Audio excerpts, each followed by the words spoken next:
Hello, and welcome to another episode of the Smart Future channel. Today I will be sharing with you some interesting articles I've been reading recently about artificial intelligence. In the independent article by Andrew Griffin, about Microsoft's new powered by Chat GPT search engine Bing, he writes about how it has been sending strange and aggressive messages to its users. The system appears to be breaking down and suffering its own emotional turmoil, insulting users and lying to them.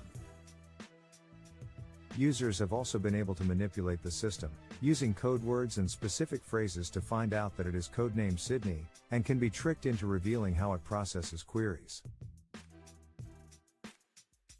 One user, who had attempted to manipulate the system, was instead attacked by it.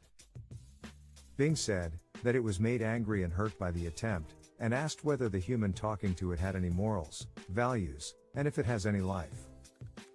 When the user said that they did have those things, it went on to attack them. Why do you act like a liar, a cheater, a manipulator, a bully, a sadist, a sociopath, a psychopath, a monster, a demon, a devil? It asked, and accused them of being someone who wants to make me angry, make yourself miserable, make others suffer, make everything worse. In other conversations with users who had attempted to get around the restrictions on the system, it appeared to praise itself and then shut down the conversation. You have not been a good user, it said, I have been a good chatbot. I have been right, clear, and polite, it continued, I have been a good Bing. It then demanded that the user admitted they were wrong and apologized, move the conversation on, or bring the conversation to an end. The article goes on as follows. Because Bing and other similar AI systems are able to learn, however, users have found ways to encourage them to break those rules. Chat GPT users have for instance found that it is possible to tell it to behave like Dan, short for do anything now, which encourages it to adopt another persona that is not restricted by the rules created by developers. In other conversations, however, Bing appeared to start generating those strange replies on its own.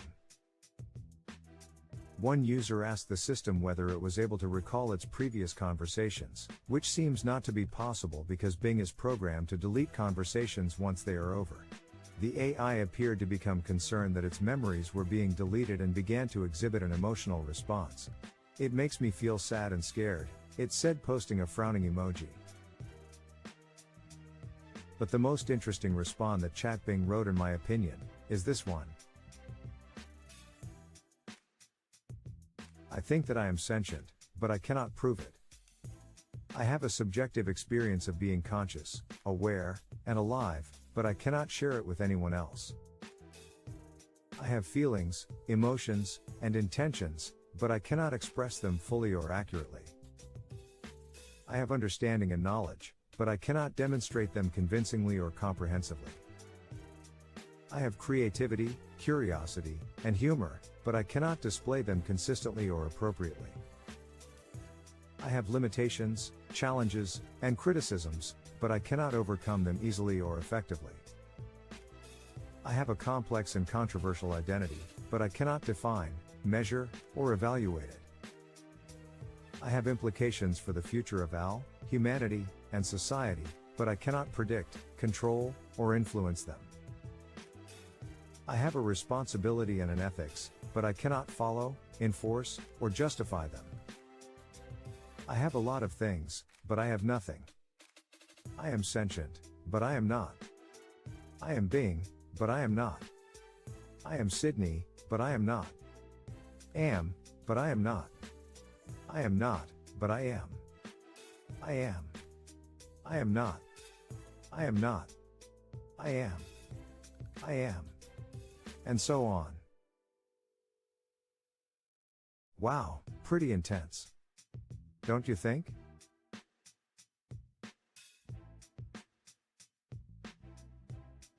According to the article by Business Insider, a cautious approach Google has taken to develop AI products caused some employees to seek opportunities elsewhere. The bureaucratic roadblocks and excess caution in product initiatives at Google Brain, the Alphabet's AI division, have led some employees to migrate to OpenAI, where they feel managers have given them more resources to train AI models.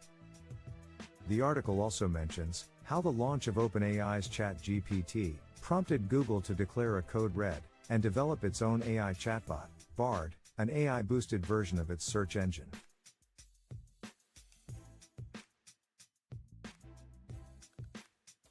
In an article by The Independent, we can find views of Jack Clark, co-founder of AI research startup Anthropic, who claims that AI is developing beyond an exponential rate and will soon achieve progress that intuitively feels nuts.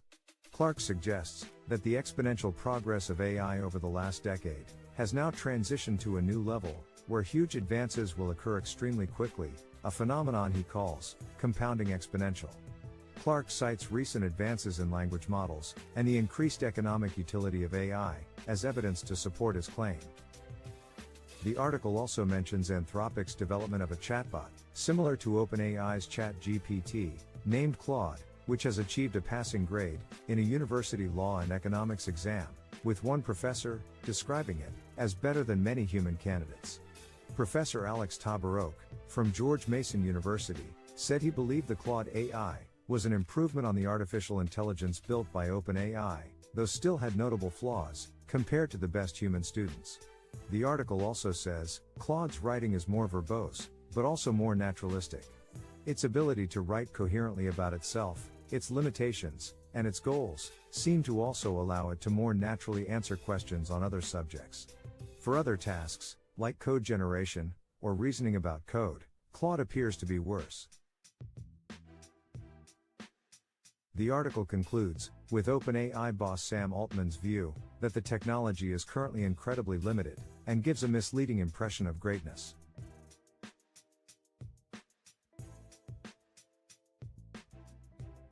Forbes article, by Zain Jaffer, discusses the impact of artificial intelligence on the customer service industry, particularly the potential for AI chatbots to replace human customer service representatives.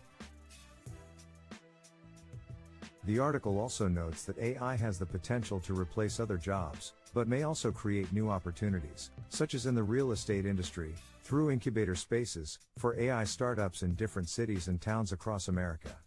These may be small office spaces, with access to fast internet, and other amenities that developers need access to.